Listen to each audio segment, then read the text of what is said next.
Rail मंत्रालय में पहली बार किसी दलित अधिकारी को सबसे ऊंचे पद पर नियुक्ति मिली है।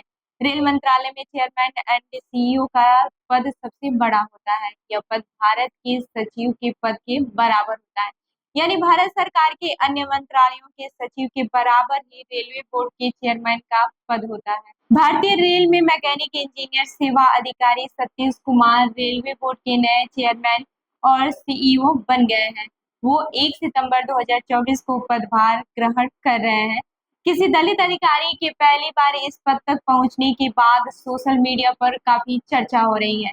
सतीश कुमार को साल 1986 बैच के IRSME अधिकारी, इससे पहले वो रेलवे में DRM और रेलवे NCR जोन में GM के पद पर भी रहे हैं। सतीश कुमार इसी साल 5 जनवरी को रेलवे बोर्ड में member traction and rolling stock बने थे। सतीश कुमार के नए चेयरमैन चुने जाने के बाद से कुछ कांग्रेस समर्थक इसे राहुल गांधी के दबाव का असर भी बता रहे हैं। दरअसल कांग्रेस नेता उदित राज ने BBC से बातचीत में दावा किया है कि यह पूरी तरह से राहुल गांधी और कांग्रेस का दबाव है, वरना सारी योग्यता होने के बावजूद भी उन्हें दबा दिया जाता। पहले मोदी और अमित शाह जिसे चाहते थे उसे बना देते थे। उनका कहना है कि कांग्रेस के दबाव में ही हाल ही में लेटरल एंट्री से नियुक्ति के विज्ञापन को भी रद्द कर दिया गया है। हालांकि इसके जवाब में बीजेपी समर्थक दावा करते हैं कि मोदी सरकार के दौरे में दलित और आदिवासी समुदाय को राष्ट्रपति पद तक पहुंचाने का अवसर मिला है। वैसे तो सतीश कुमार की नियुक्ति ऐसे समय में हुई है जब विपक्ष के नेता राहुल गांधी केंद्र की मोदी सरकार पर दलितों के साथ भेदभाव का आरोप लगाते रहे हैं।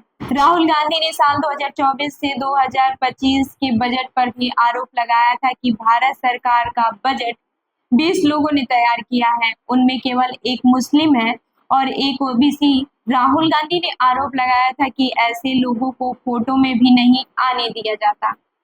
राहुल गांधी और अन्य विपक्षी दलों की मांग रही है कि देश में अलग अलग जातियों को आबादी के आधार पर मौका देना जरूरी है। वो इसके लिए जातिगत जनगणना की मांग करते हैं। आपको बताते चले कि वरिष्ठ पत्रकार रशीद किदवई कहते हैं कि जैसे 2 या फिर 3 मुसलमान के राष्ट्रपति बन जाने से भी सभी मुसलमानों का भला नहीं हुआ है, यह वैसा ही है। रशीद किदवई के मुताबिक विपक्षी आबादी के हिसाब से भागीदारी की मांग करता है। एक व्यक्ति के चेयरमैन बन जाने से पूरे समुदाय का कोई फायदा नहीं होगा। जैसे राहुल गांधी तस्वीरों में दलित के नहीं दिखने जैसे सांकेतिक बात कहते हैं, वैसे ही केंद्र सरकार की तरफ से यह नियुक्ति भी सांकेतिक ही है। हालांकि उदित राज भी मानते हैं कि एक पद से भी फर्क पड़ता है और खासकर सबसे ऊंचे ओहदे पर होने से बहुत फर्क पड़ता है। अब जानते हैं कि सतीश कुमार कब तक चेयरमैन रहेंगे। भारत सरकार के पर्सनल और ट्रेनिंग विभाग के मुताबिक ACC यानी कि कैबिनेट की अपॉइंटमेंट कमेटी ने सतीश कुमार की नियुक्ति को मंजूरी दी है। सतीश कुमार चेयरमैन के पद पर 31 अगस्त 2025 तक यानी 1 साल के लिए रहेंगे। रेलवे बोर्ड के एक पूर्व सदस्य ने नाम न लेने की शर्त पर BBC को बताया कि मुझे पहले से ही सुनने में मिल रहा था कि सतीश कुमार नए चेयरमैन हो सकते हैं, क्योंकि मौजूदा चेयरमैन का कार्यकाल समाप्त हो रहा है। उनके मुताबिक पहले की सरकारों में रेलवे बोर्ड का चेयरमैन बनने के लिए किसी अधिकारी को एक्सटेंशन नहीं दिया जाता था।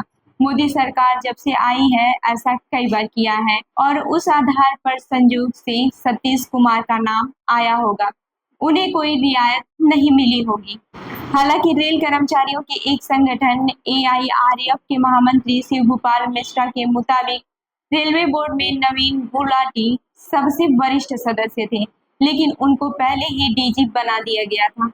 वहीं रेलवे बोर्ड में कुल 7 मेंबर होते हैं। यह रेलवे में नीति बनाने और संचालन के लिहाजा से सबसे बड़ी बॉडी होती है। इसमें सबसे वरिष्ठ चेयरमैन एंड CEO होते हैं। रेलवे बोर्ड में किसी भी सदस्य या अध्यक्ष की नियुक्ति के लिए आमतौर पर कुछ तय नियम होते हैं जिनका पालन किया जाता है। तो इस खबर पर क्या है आपकी राय, हमें जरूर बताएं। मैं हूं रूबी आपके साथ और आप देख रहे हैं जनदर्पण न्यूज। धन्यवाद।